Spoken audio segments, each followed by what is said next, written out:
Welcome to SLEERICKETS, a podcast about poetry and other intractable problems. Thank you all for listening. I am Alice. I'm one of the SLEERICKETS co-hosts. I also have my own podcast called Poetry Says, and I am on watch while Matthew is taking a break. He will be back in a couple of weeks. In the meantime, this week, what I have for you is a conversation with friend of the show, Jonathan Farmer. Sometimes when I am talking with Jonathan or corresponding with Jonathan, I have this thought, is this poetry's most thoughtful man? There might be more thoughtful people out there, but certainly in terms of the circles that I move in, I've never met somebody who gives poetry such generous consideration. But we are not actually talking about poetry this time, or at least we don't start there.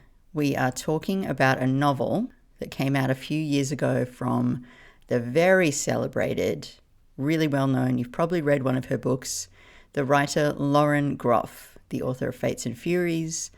We're talking about her follow-up, which is a book called Matrix.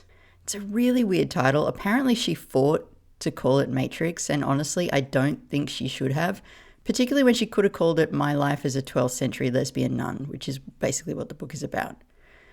If you haven't read the book, and you probably haven't because you probably just read Fates and Furies and went, Lauren Groff, I'm done. Don't worry, we cover a lot of other ground in this conversation. We recorded this a week out from Christmas, and it was the end of Jonathan's second to last day of work. He is a teacher, and so we're both pretty tired. And this tiredness, I think, is a really good thing because it leads us into a more confessional mode. We couldn't be bothered keeping up the mask for too long.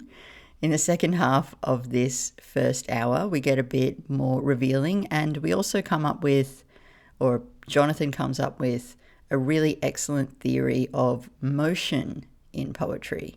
That's all before the secret show part of the conversation, which I'll say more about at the end. But for now, here is a bit of pre-Christmas delirium.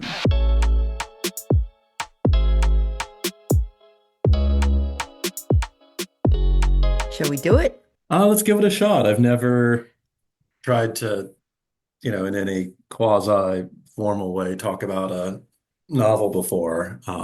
Yeah. Beyond just talking to friends or being in a short-lived book group. So we'll see how it goes. I'm curious. You? The short-lived book group. Yeah. Yeah, most of them are. Yeah, okay. So we're here to talk about Lauren Groff's lesbian nun book and maybe some Linda Gregerson and hopefully, I hope, the Australian Football League, which, is really the main thing that we need to cover. But we both read this book, Matrix by Lauren Groff, which came out in 2020. When did it come out again? I think it might have been 2020 because I was looking at reviews and like a bunch of them were weirdly invested in trying to make the book. Oh no, 2021. They were weirdly invested in trying to make the book like topical and relevant. Yeah, for sure. Yep, trying to like tie it into everything. And it won these three big prizes, and then it was a finalist for the National Book Award. And it was like this book seems to have been, it was the follow-up to Fates and Furies. So she had a bit of work to do. And it seems like she really nailed it in terms of like the splash that the book made. You really loved it, it sounds like. And Yeah.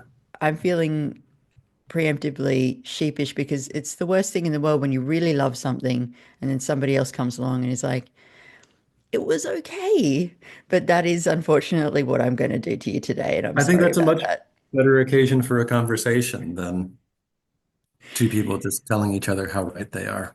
Well, I didn't hate it at all, but I am skeptical about it. To set it up, what I want to do is to read this utterly horrendous summary of the book that I found on the Penguin UK website, which makes it sound like the least, like so unappealing. Mhm. So it's a couple of paragraphs. I'm going to read it. With playful humor, queer lust, and plenty of historical license, Matrix tells the story of Marie de France, the 12th century figure considered the first woman to write poetry in French. Groff first fell in love with Marie when she was learning to translate her work in college. For the past 20 some years, I've carried her around on my back as a sort of spirit animal. Groff's Marie is described as a giantess. She wanted a character that takes up space in history. For a long time, Groff was avidly against writing historical fiction, seeing it as literary tourism. But then she realized she could use it as a tool to talk about the contemporary world. She describes Matrix like a tuning fork, the resonance going back and forth over the course of a millennium. She was writing in the middle of the Trump era, too overwhelmed to write directly in the present. Coming back to Marie, she says, and inventing a person able to talk about ideas of power, of autonomy, in a country where we're losing our autonomy as women, felt necessary. Now, if I read that, like you just sent me a message and said, oh my God, I love this book, and then I went and got it and read it. Thank God I didn't read a description like that. That makes it sound like so worthy and such hard work. It's nothing like that. It's nothing Yeah, like that. it makes it sound so dutiful. Yeah, it's not, she's Uh, not doing any of that shit. It's so Although patronizing. apparently she thinks she is, and I will say, and maybe this is getting the conversation backwards. There were only a few moments in the book that really, like, I found off-putting, or just disappointing or frustrating, whatever. Um, and they were the moments when the book seemed most contemporary to me. Like, for the most part, this did not, for me, read like a book about our present times, about like Trump or anything like that. It didn't read like a book of relevance, except that, like, lives at any time contain these elements, and these forces and these desires that are just part of humanity. But it didn't feel like, what to say, to talk about the contemporary world. It didn't feel like a book that, but like, that said, like, a number of the reviews I glanced at really did seem to think this was a book about the contemporary world. Yeah, So people want to make it sound like it's worth your time not reading the nonfiction that you have on your bedside table and reading this novel. You'll still get something useful and relevant that you can talk mhm. about at the next dinner party. But why don't you give us a better summary of what actually happens in this book than what we got from that Penguin UK thing? I can't promise a better summary because I'm bad at that. I'll give you a different summary. So one thing that I did not realize until after I'd finished the book, until much after until actually I'd read the book twice. I'd read it and then gone back and reread it so that we could talk about it, is that there was a real Marie de France. There's a moment, because there was a moment near the end of the book when something that happens that to me made it seem like, oh, okay, so this can't be a historical, there can't be a historical record of this. So this is definitely fiction. I was relieved. I didn't want this to be that, but it is. Apparently it's a real person, but it, part of why I'm struggling, aside from just my lack of skill, is that the appeal of this book is not, in the sort of narrative arc of it, although that was propulsive for me. But there's this woman, Marie, who ends up at in the court of the Queen when she's still very young. And then the Queen gets rid of her by sending her off to make her the prioress at this failing abbey where, like, everybody's dying of malnutrition and disease. Gradually, she, through her genius and skill and overweening ambition, and also through the mystical visions that she has, manages to turn it into an extremely successful abbey, successful in, you know, terms that are not just religious. It's financially successful. It allows her to wield power in England and beyond. It fulfills her ambition. And then within that is her life and the lives of all of these nuns and other people, other women connected to the Abbey. And more than anything with that experience for me is of something that just feels immensely populated. Sometimes reading the book, I thought about some of those Bruegel paintings where you just see all these people having all these different lives at once. And it just felt bountiful in that way. So, there is certainly lots of queerness. There's lots going on with women and navigating the threats of men and all these things. And like all of those for me are very real because they seem to come from the characters. They don't seem to start as topics and then sort of breed characters, but rather these characters breed these themes.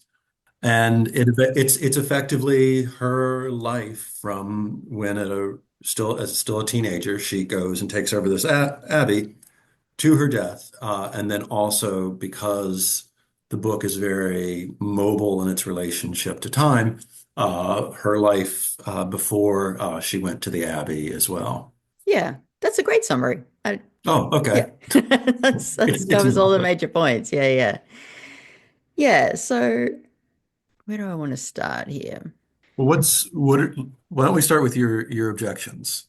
Okay, all right. I'll just launch straight into the objections. So Lauren Groff does this thing I noticed because I read her latest short story, Between the Shadow and the Soul, which is just published on the New Yorker like this week, I think. And I noticed that she was doing the same thing in that story that she does in this novel, which is to move really quickly. She almost glances past events. She'll introduce something, a problem, a new character, a challenge, and then in some cases in this novel, within the paragraph, that thing is solved. It's gone. The way that she moves through time is very kind of like she skips through this woman's life in some cases, and sometimes she'll slow down and focus on a passage or an issue. She also makes the choice not to use dialogue in the traditional way, so there's no quote marks, no she said, and all that to me had the effect. In this case, I don't think this is always true if novels do this, but in this case, I felt like it kept her characters at arm's length. Like I was never really worried or invested in the way that you sometimes are with a novel because I started to realize about halfway through that I was never really going to get that close to anybody. And any problem that came up was just kind of going to go away in a couple of pages. So that it kept me, there's this wonderful phrase that I got, I'm going to steal from an older Australian poetry critic. He talked about the poet Rosemary Dobson, and he said, it's as if her work is behind glass. And I really felt like that reading this book. Like it's beautiful, gorgeous painting, like you said. The language is very lush. The world that she creates is really gorgeous. There is an intensity to the relationships, but I didn't feel like I could get to them. I Hmm. couldn't get through to the characters. I didn't have that sense that I sometimes have when I read a novel of, oh my God, I'm really worried about these people. I never had any true concern for what was happening. Yeah, that makes total sense. And I think that was less true for me, but not true for me. There were moments when I definitely was worried about Marie. The and like reading it through a second time, the moments when I knew things were going to go badly, like because I didn't realize reading through it the first time how much she embeds later elements of the story earlier in the story in these ways that just briefly stick out of the weave and then go back in. Mm, Going through the second time, I was like, oh fuck, that's that thing. Um, but like when I can't remember, there's so many characters in the book. The young girl who's been sent off by her family to the Abbey because she's seen as out of control. When she showed up, especially in the second time, like my guts kind of twisted up at the kind of realization of the mistakes Marie was going to make and like the consequences they were going to have. So I think I was. invested in the characters, but I think maybe what I was more invested in, what mattered more to me was the shapeliness of it, the sense that all of this life, all of these lives in this like really like remarkably efficient novel. Like it does all of this in like what 250 pages or something, but that all of it could come together in a way that would seem complete and meaningful, even as things kept spilling overboard, spilling off the sides of it.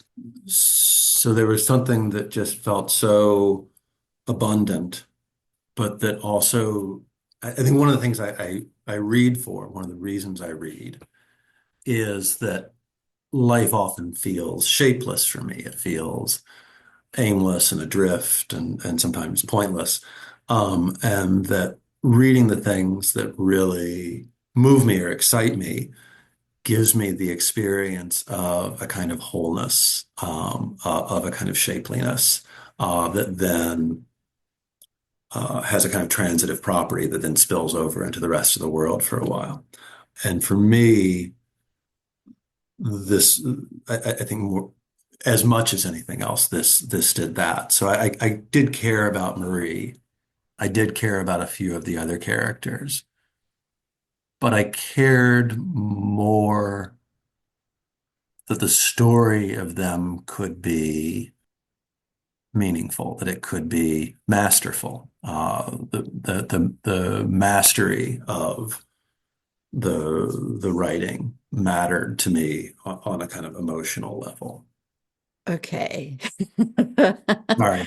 It's no, I'm not what I'm expressing there is like yeah, I don't know that it was that meaningful for me. Like I Yeah. kind of got to the end and I was like, so what? That Mm. is, yeah, I don't really understand. I mean, it's a fun reading experience. It's, like I Hmm. said, the language is very beautiful. Hmm. I might read a little bit for us in a second. But the other thing about it is I am skeptical about the length. Why is this Mm. book only 250 pages? Is it because Penguin was like, hey, Lauren, where's your new book? This needs to be 700 pages. Mm. Like, it feels weird being in this world. And like I said, glancing through it, I wanted her to write her Middlemarch. And it feels like she just kind of wrote a book club novel.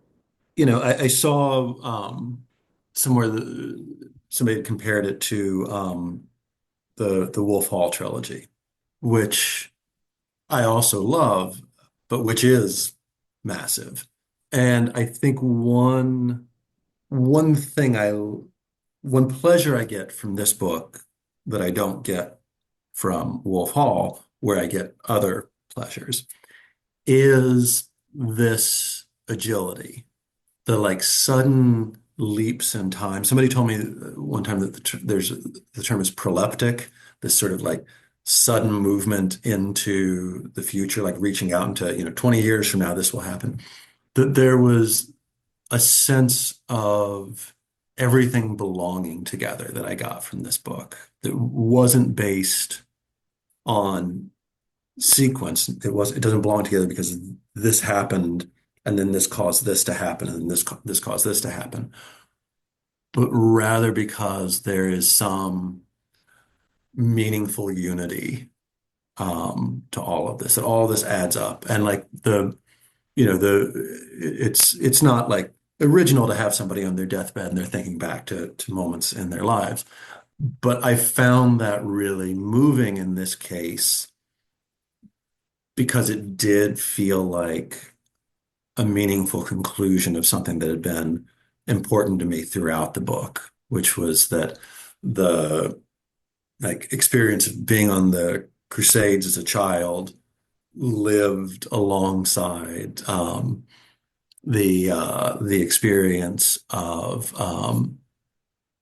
lying in bed with Wolfie as she dies. That all of those had there was a kind of companionship among all those moments of the life that agility made persuasive to me in a very different way than a book like Wolf Hall. Yeah.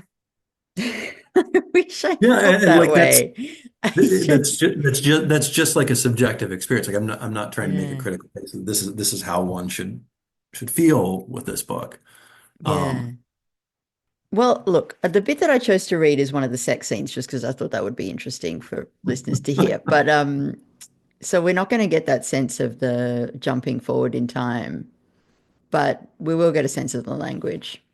okay. So where are they location wise? I mean, they're always at the Abbey, but I think they might be in the garden. Yeah. This is when she's getting back. She's having hot flashes, and she's Yeah. climbed into the pond in this kind of potentially very embarrassing moment for herself, to try and just get some relief from the hot flashes. And then one of the nuns sees her and approaches her. Yeah, a younger nun. I guess that is one of the things that I did appreciate a lot about the book is that we spend a lot of time talking and thinking about menopause. So yeah, she's just jumped in the pond and then this young nun, Elgiva, shows up and stuff starts to happen. Elgiva's own wimple and veil and coif are off now. The belt, the scapula, the habit. She laughs. She would not wait for the linen shift to fully be removed. She takes Marie's hand, so giant in her small calloused hands, and puts it at the center of her. A delicious damp give under Marie's fingers. A sinking like touching the moss in the forest, rich and giving. The small sound she is making under the pressure of Marie's mouth. On their knees in the damp, warm dirt. Elgiva smells down there like barley and chives and the sea salt and riverine mud. I keep giggling when I get to that line because I'm like, that's just funny. A small music of a small music of her breathing so close, and the frogs have forgotten the water's disturbance and returned to their songs. Marie's own fingers so expert. Perhaps Elgiva is another of the secret ones hidden at the Abbey. There are a number here like them, after Nest awakened her. Marie has seen them stealing kisses in the shadows at the edges of the blackberry patch, waiting beside the garderobe in the night for another body to steal out under cover of dark. Slide into English in Marie's mind. French no good for the animal body. Hand, mouth, tooth, breast, lip, thigh, skin, cunt. Words that hold the hot blood of feeling. Under Marie's mouth, the humming in the girl's white throat, the rising, the coursing in her.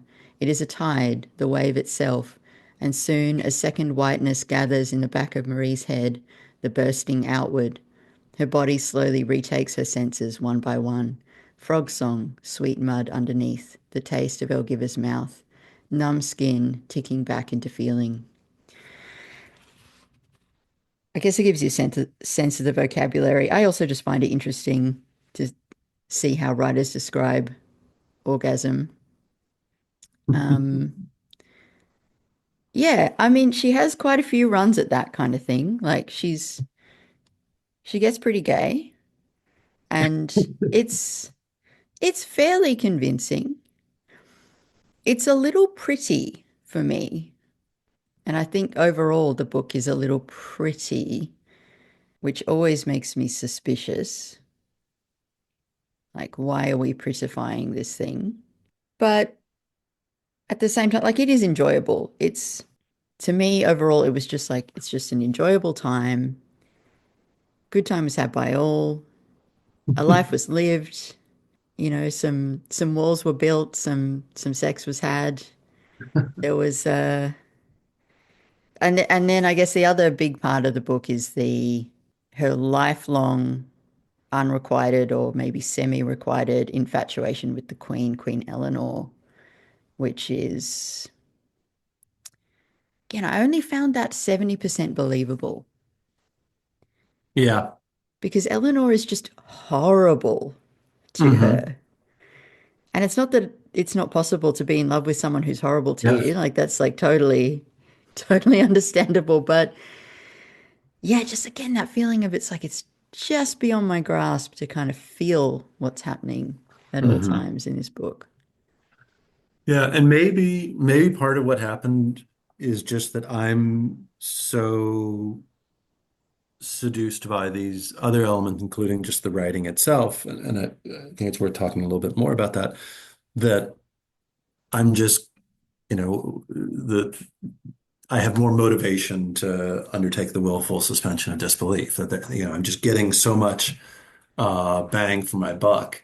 If you don't mind, let me try picking out a couple of passages that kind of demonstrate some of that mobility. Yeah, please. I'm sure you'll have a more sensible choice. Well, no, that was a very sensible choice. I do just think like barley and chives and the sea salt and riverine mud. I'm like, it's such a good, like, good on you for Yeah, having a go at describing that and particular smell, but like it's too pretty. It's just funny. it's, I think one of the things that I am really consistently taken with is the the like ability to name surprising things in surprising ways that to me are often persuasive. We should probably put a pin in this thing and come back to it later on. But when I was reading this, when I was initially reading this, I was just immersed in it and just really delighted by it. And then you got in touch about doing an episode and suggested that we discuss the book.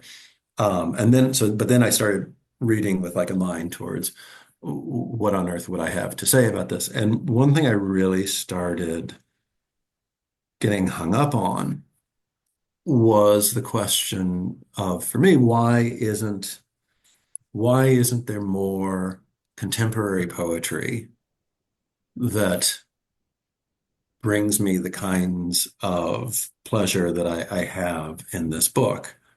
And again, we can come back to that, but one of the things that I think would logically be sort of the domain of poetry is naming, is metaphor. And I think a lot of times she does those things better than most of the supposedly wonderful contemporary American poetry that I read.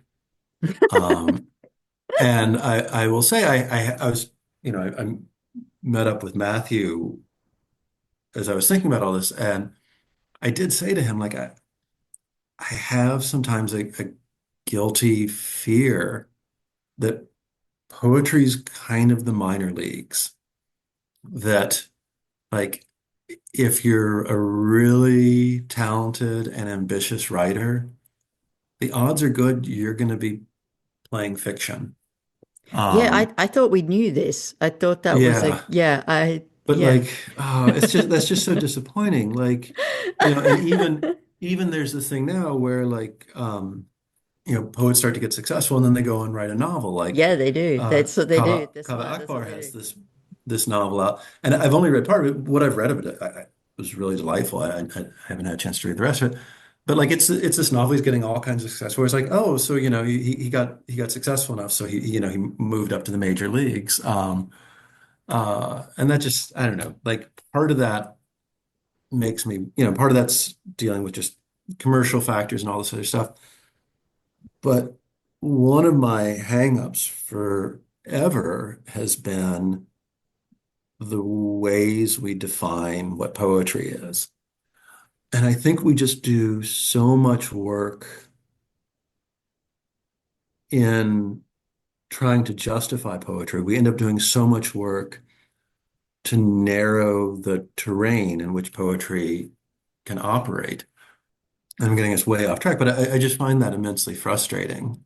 Yes. No, me too. And I think we even have blinders sometimes, where like we can't even see the things that aren't in this narrowly prescribed box, in part because we've done so much to convince ourselves of the urgency of the things that are contained within the box. Right. So we're like, yeah, we're defending our little bit of territory and we're so like, get away. This is get off my lawn, but we're forgetting that like our house isn't even that great. Yeah, and also that like we're forgetting that like our there this isn't a lawn, it's a big fucking like savanna that we can move across. Um, and then we're also taking this like imaginary lawn and pretending that like there is some great moral purpose, some great moral and artistic virtue to these blades of grass. That like we're only going to focus on these 273 blades of grass, but we're going to do so because these have a unique claim on truth. And these blades of grass are going to overthrow capitalism and they're going to end racism. Um, and like, I don't mean in any way to be dismissive of people who have, Matthew and I have argued about this. I don't mean to be dismissive of people who have political aims with their poetry. I think he and I have a different attitude towards that. But where I align with him is in the frustration that that that becomes a sort of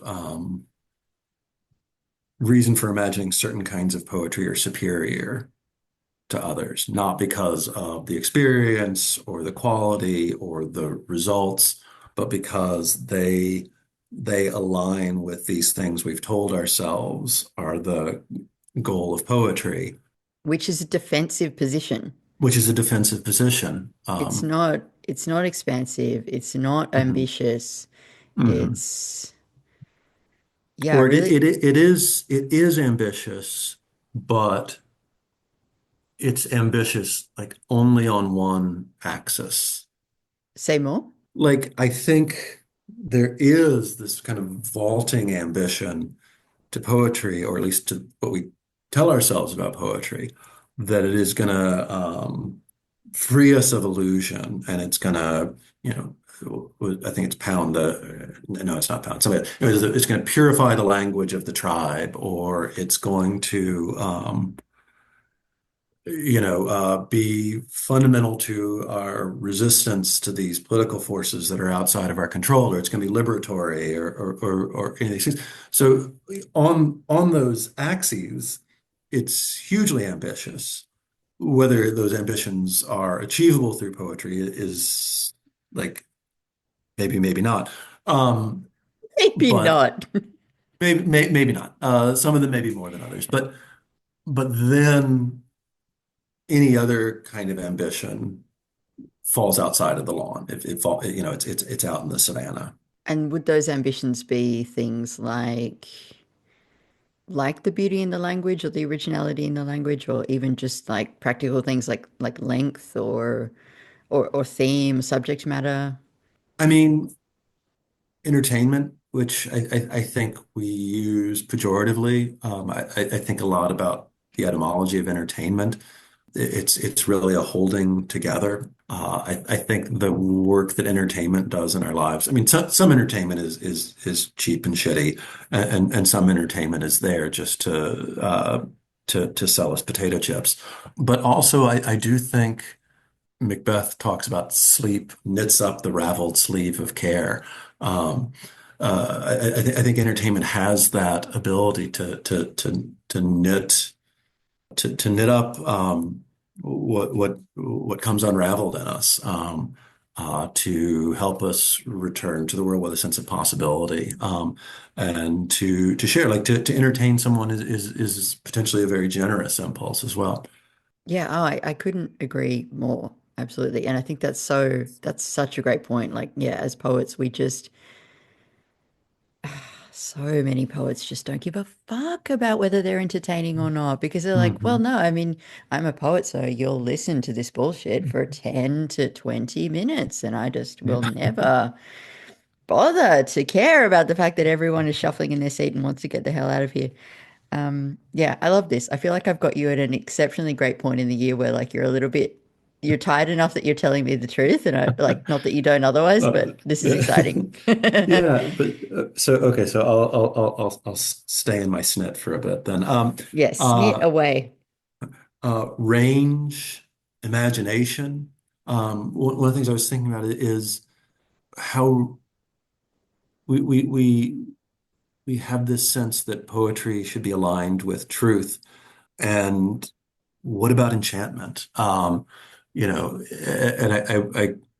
I couldn't answer this question for myself, but is is it a contemporary-ish thing? And I'm defining contemporary, in a longer term. And this is my very sad cat. Oh, Betty. Um, she's always sad because she's not getting enough attention. Yeah, no, Really? yeah, I get it. Um, um, but is it just a contemporary thing that we distrust enchantment in poetry? That poetry has to disenchant, that poetry has to strip us of our illusions, has to disrupt our facility, or does that go way, way back? Do we keep creating this alignment? I don't know the answer to that, but I do know that like I feel like to talk about a poem as enchanting would seem like faint praise. And maybe to talk about a novel that way would sound that way as well. But No, I don't know about that. I don't think so. I mean, I totally agree that this novel, Matrix, is exceptionally entertaining. I was never mhm. bored, not for a second. And yeah, maybe a little enchanted at times. Yeah, why don't you read your passage if you've got one Yeah, there? sorry, I knocked myself off track. No, that was great. I'm picking this a little bit at random. So this is when she's engaging with Avise. I don't know how to pronounce these names. The girl who is trouble. And so there's this jump. After she kneels to pray in the night beside her bed, Marie discovers on her pillow a handful of purple rosemary flowers stolen in the day from the herb garden. An apology. She listens through the antechamber into the nun's dortoir, I'm guessing is how it's pronounced, and can hear only the sounds of her sister sleeping, the whistling in the noses and the sighing and the stuttering of farts. There was coal wort in the stew in the evening. Not a body stirs but her. Marie presses the flowers to her face and crushes them so her hands smell of rosemary. Then, disturbed by the heavy, sweet scent, she throws the flowers out the shutters and washes her hands in the basin until the perfume is gone. Rafter by rafter, the abbess house grows. The heat descends, dry lightning branches the night sky. Goes next. But just the mobility within that first little scene and then how quickly it moves onto this other thing. Mm, And that's just, she does that over and over again. And then there's this other thing she does, where she'll almost set up like a kind of topic sentence. And then within that topic sentence, she just keeps enlarging. Here it is. So one of the things that happens over and over in this book is that people die. So many people die. And like to go back to the Bruegel painting, there's this incredible range of kinds of deaths. And some of them are ones that just wreck Marie, and others are literally a sentence along the way. And it doesn't feel dismissive to me, but it has this sense of just how populated this life is, how full of other lives, including the endings of other lives it is. So another name I don't know how to pronounce, Sister Elfhild, I'm guessing. Sister Elfhild dies of scrofula, her poor neck swelling until it chokes her. Marie has seen other bodies. There was her mother's, and during the crusade, there was her aunt Euphemies, who had been too thirsty to have patience, and she dipped and drank infected water at a simmer, not a boil, and for 3 days shat herself out until on the fourth day she lay on her cot with skirts hiked above her waist and a fly crawling across her eye, for she was dead. And then after the women had given up the crusade, there would be no Jerusalem in their lives, and they were waiting for the boat back to France. Her aunt Honorine of the peregrines far above her station absently reached down to scratch a bite on her leg, and nobody knew the extent of the mistake until they went to a bathhouse and undressed, and the attendant, screaming in her language, drove them out. Honorine's leg had gone yellow and black and red with pus and rot for 3 days in the hot, disgusting inn. This aunt who had been so silent in life raged and blasphemed, and they had to put a horse bit in her mouth to silence her. At the moment the breath kicked in her chest, her birds flapped their great wings and screamed a scream like two women keening. Then Honorine, too, was dead. And so it's just this little bitty topic sentence. Marie has seen other bodies. Mm. And then just all of this life and experience floods in. Um, and in so many places, there's this surfeit of attention and this surfeit of imagination where we get more than we need because the life is just so full. There's so much to notice. There's so much to see. There's so much to feel and react to and to try and remember and to try and connect. And I find that really compelling. And that sense of surfeit is another one of those things that I feel is mostly missing from our idea of things that poetry can do. It's interesting that you mentioned attention, actually, because I watched Mhm. an interview with her yesterday with Lauren Groff, and she referenced this George Eliot quote that I went and found, where she talks about this exact thing.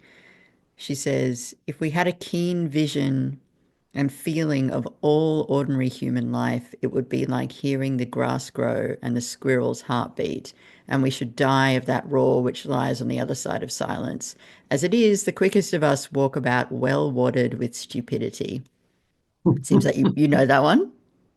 Yeah. Yeah, okay. And then, so just in terms of like ambition, she also said this really interesting thing. The interviewer said, I can't remember how they got into it, but she ends up talking about a book that kind of restored her faith in the novel because Lauren Groff had this crisis of faith, kind of similar to what it sounds like you're going through or have gone through in terms of what can the novel even do.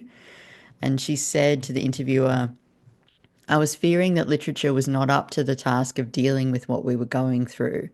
It felt so insignificant and almost like a toy thrown against a tsunami.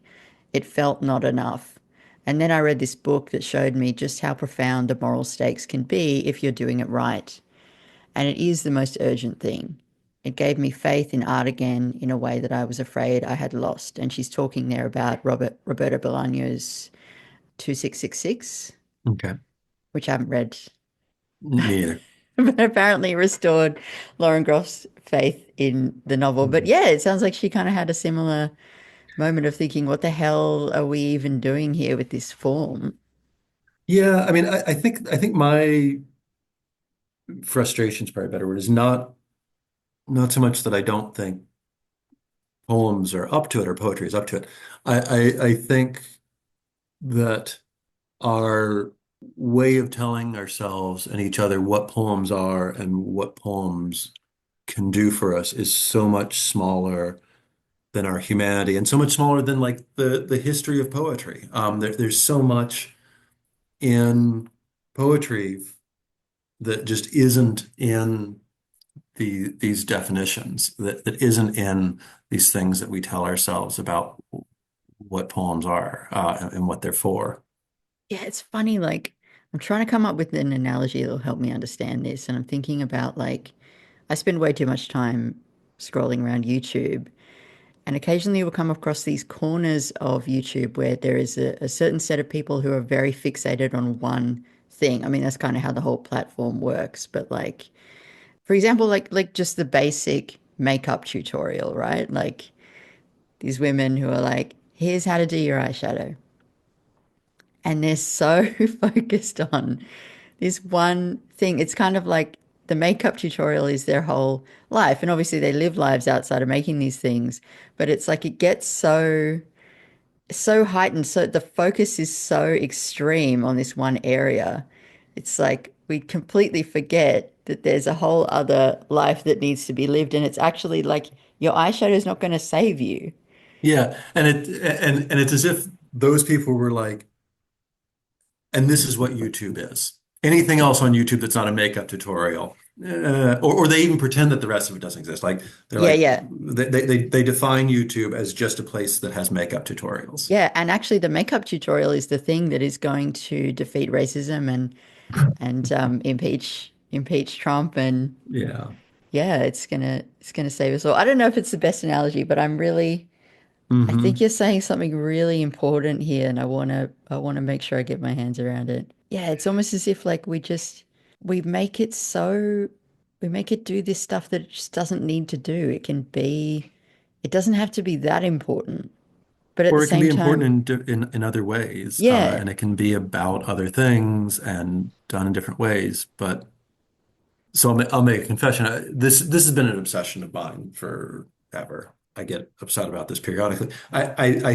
In this moment, I think there's an extra vein of pettiness running through this because, a while back I got upset enough about the definitions of poetry that I started writing like a book-length poem that was designed to not fit into the definitions of poetry. Oh, And now I'm trying to find a publisher for it, and so far not having any luck. And so rather than, confront the possibility that the book may just not be very good or anything like that, I'm deciding that I've been sort of hoist on my own petard. And, it's like, oh, you wrote a book that didn't fit into the definitions of poetry, and now people aren't interested in poetry. It's like, okay, maybe that's a what do they call it, an own goal. is But this the one that you sent me a section of? no, this is an earlier book. Okay. This is a book length, like really like more than 100 pages, long poem about Lyndon Johnson. Oh, that's right. You told me So about it's this. like oh, what's the least the thing that least matches up with people's notions of what poetry is, and I wrote it, and, Right. that may not be paying off. But okay, here's a question. Does it matter if it gets published or not? I mean, So much. it Like, matters. Okay. I mean, should it matter? That's a very different question and one I'm not capable of answering. But does it matter? Yeah, like, I'm definitely sitting here feeling like, God, I'm gonna be 51 in a couple of weeks, and I still haven't published, a book of poetry. And like, I'm once again doing that thing where I'm like, you know, is there a place for me in American poetry? Or am I just like, do I need to take my like weird eccentricities and proclivities and just, wander off and be a hermit in the forest, like, I don't know. Um, Wait, wait. but yeah, like, I mean, being like, feeling like a misfit is like the sort of original wound for me. Like, and so like, like it's I think we talked you and Matthew and I talked about this before. Like it's way too late to stop now. I've been throwing bad money after good for so many decades. So if this book were published, it would be your first book. It would be my first book of poetry. I have the book of essays, Right, but this right, this would be the first book of poetry. Yeah. right. Okay. Okay. So I'm starting to understand the scale in which it matters. Wow. I didn't I didn't realize that. I don't know why. I just assumed you had like a collection or two just like hanging around that I Yeah. just wasn't aware of. Okay. But that's kind of wonderful. I mean, the reason I say does it matter if it gets published is I guess I can, like, maybe it won't, but I wouldn't want you to take that as any sort of comment on the value of the work. Like, because that's market. Well, it could also be a comment on the value of the work. Like, I don't know. I um, I read your stuff. You're really good. So yeah, I don't that's agree. nice. But but yeah, like, it's again, I outsource my sense of self around like the age of 12. Like it's To uh poetry. no, just to other people in Yeah, me general. too. Me too. Yeah. Um, so I wouldn't know how to value myself if my life depended on it. Like I do that as well. I feel I like the know I know way, how to distract myself from that, but not how to actually value myself. yeah, yeah. The only trick that I've found with that is like, because it takes a lot of undoing. It's a very hard habit to beat. But if you can outsource your sense of self to a nice person, Yeah. then at least, because And then I've given it to like real assholes hmm and lost like 3 years of my life and hmm all my self-esteem, you know. But hmm but lately I'm picking nicer people. Yeah, I mean, there's a sort of open source element to it. Like, anybody can contribute to my sense of self. Like, I didn't think to like make it exclusive. But I am lucky in that like I have lots of really good people in my life and have had that for a really long time. It's just that, the fact that they seem to like me has degraded my sense or downgraded my sense of their judgment. Yeah, that's the other part of it, right? It's like, well, okay, but now that you do like me, I don't think I yeah, can trust you anymore. yeah, right, So, exactly. oh man, this that's a whole other Yeah. hour that we could do or seven. Yeah, Um, yeah, and did we've done that one at least in brief before, so we can. I don't think I don't think it's exhaustible. Do we want to say more about Lauren and the sexy lesbian nuns, or do we want to talk about Linda Gregerson? What's Yeah, good? let me just look real quickly. I feel like there may have been so I'll say two other things in passing. One is that the one thing that really did frustrate me when it happened in this book is there were moments when it did start to seem like a book for our times. And one of them was the super weird climate change thing. Yes, they stick out like sore thumbs, yeah. Yeah, like all of a sudden this is a book about climate change for like a paragraph and then we go back to normal. Yeah. And part of what made that one especially frustrating to me is like this book was like to me sufficiently morally complex that it almost felt amoral in its stance. Like Marie is not like a a paragon of virtue.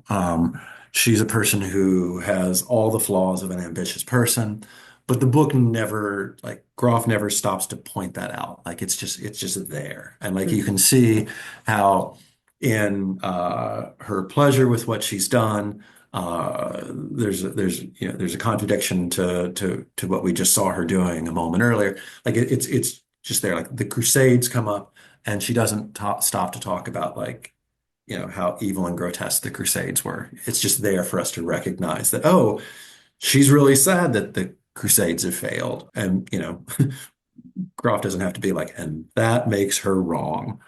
Um, but the climate change thing feels very, very different. And there's even this super weird element where at one moment she seems to me to suggest that if just Marie's legacy had lived on, that there would have been this matriarchy and climate change wouldn't have happened. And like, what the fuck? Like, one of the things that's great about the way she treats Marie is that Marie is like morally three-dimensional. And like, as an ambitious person, she like does many of the same shitty things with power that like any man would do. And it's just bizarre. It's like, did you like not read the rest of your book, or is this one moment when you're like, this isn't like Mm. empowering enough, or I don't know. Like, and then there are a few other moments when she'll like present a description of a character in a way that it feels like it's been kind of sorted and sifted and selected and shaped by our like contemporary knowledge and definitions of things. And so there's one moment with Glypha, I'm guessing is the pronunciation, where there's a description who's like, oh, she's dyslexic. Or no, maybe it's not her, it's somebody else. Anyways, some character, and it's like all of a sudden, instead of this for me, incredible immersion in this world that is its own world, that has its own set of understandings of things and its own morality and its own interpretations.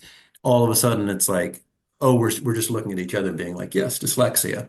Mm, And mm. with another character, I was like, oh, yes, autism. And so those moments frustrate me in part because they just kind of suck, but also because they seem so discordant with the book as a whole. Yeah, for me, those are moments where I can hear the meetings she's having with her editor just happening. It's like, oh, but is it a feminist novel? Well, it's all women and it's about power, so I Hmm. guess it's automatically feminist. Okay, okay. But what Hmm. if it was eco-feminist? What about the role of the animal?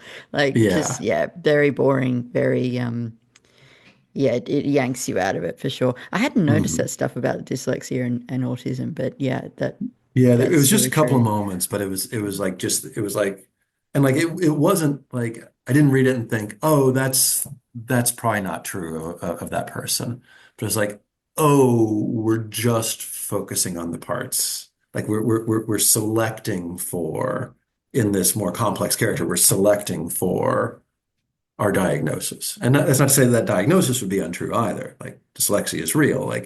Um, but it's like, oh, th this just feels like suddenly the perspective is very much like a 21st century person talking to me as a 21st century person, which it always is, right? I mean, it's in contemporary English and all of these other things, but But I yeah, guess that speaks to how convincing the rest of the book is, that a lot of the time you can forget that. It yeah. doesn't sound like it. One other thing I kind of wanted to say is, one other thing I've been thinking a lot about lately is sort of motion in writing. There's one axis that all writing exists on, and I tend to imagine it as being like the axis that runs from the top left of a page to the bottom right of a page. We read in sequence, this word after this word after this word, and for me, when writing is successful it can do a lot of other things, but it has to make that axis important. That movement from this word to the next has to be propulsive or compelling or whatever.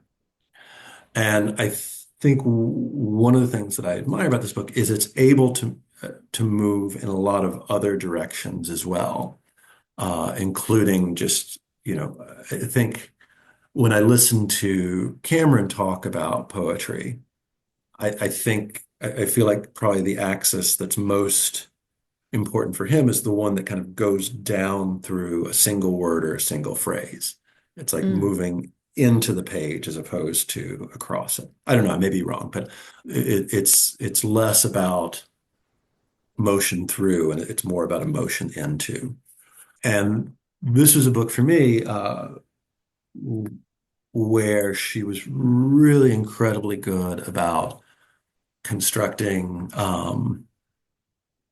things that would make you want to stop and linger and think about. Like, there's this moment when she talks about how this bird was sort of cooped up in the royal chambers, and all it could see was a tooth of sky. And she's just so good at those little ways of naming things in surprising ways. And it's really rich with that. It's rich with these surprising ways of naming things. But she's able to make that work while this other axis keeps moving. And like I don't mean to say that like that's a more virtuous thing, that the axis that I care about most is the most important one, but it's the most important one for me. And I'm really taken when a writer can keep that propulsiveness while also fostering all these other kinds of motion as well. Yeah, right. Okay, I'm thinking about. I never read any of the Game of Thrones books, but I remember my friends Yeah. complaining about them. How like he would just stop the narrative to give insane detail about some guy's shield Hmm. or what he was wearing, his armor or whatever, and that's an Sounds example. very Moby Dick. Right. Okay, I've never read Moby Dick, but like, Yeah, then you lose that propulsive Hmm. axis. Hmm. But yeah, you're right. She can do both. She can keep you reading, and as you're reading, you're kind of like, oh, that was beautiful. Okay, let's read the next sentence. That's really gorgeous Hmm. too. And you kind of keep Yeah. you want to keep going, but you're being overwhelmed sort of by all this gorgeousness as it comes at you. Yeah. The metaphor that I think about a lot that I used in a review I wrote that it's not out yet of the most recent Penelope Pelizon book, which has been discussed a fair amount here, is dancing.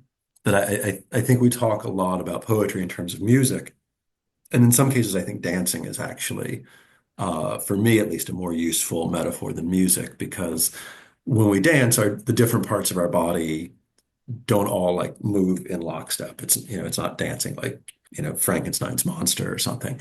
But it's also not dancing like Elaine in Seinfeld, where everything's just moving in its own completely independent way. I love that you And thought of that. Like that's so great. It's such well, a the perfect the thing to the say. the Elaine part I used in the review, so Yeah, I'm yeah. cheating there. It works Um, well. but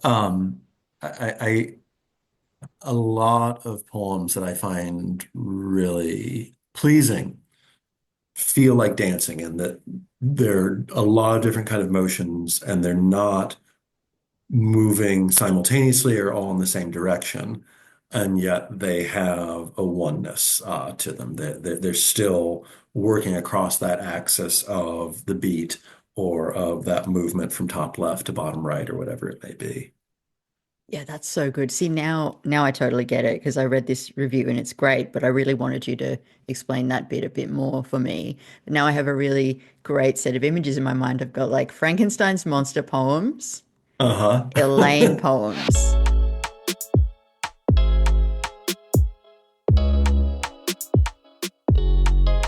See, I think that's a really useful way to think about whether a poem is working or not. I, yeah, I feel like I can think of poems that are Frankenstein poems, and I can definitely think of poems that are Elaine poems. I think I can get the propulsive bit down. Like I think I can do the forward movement. Sometimes I can tell a story. I suck at the decoration. And arguably, that's the main thing that I should be able to do as a poet. So perhaps I should take up actual dance lessons. Maybe I'll do that in January. There is another part of this conversation in which, after we take a brief detour via the poet Linda Gregerson, Jonathan and I do what should have been done years ago. We turn Slee Ricketts into a sports podcast.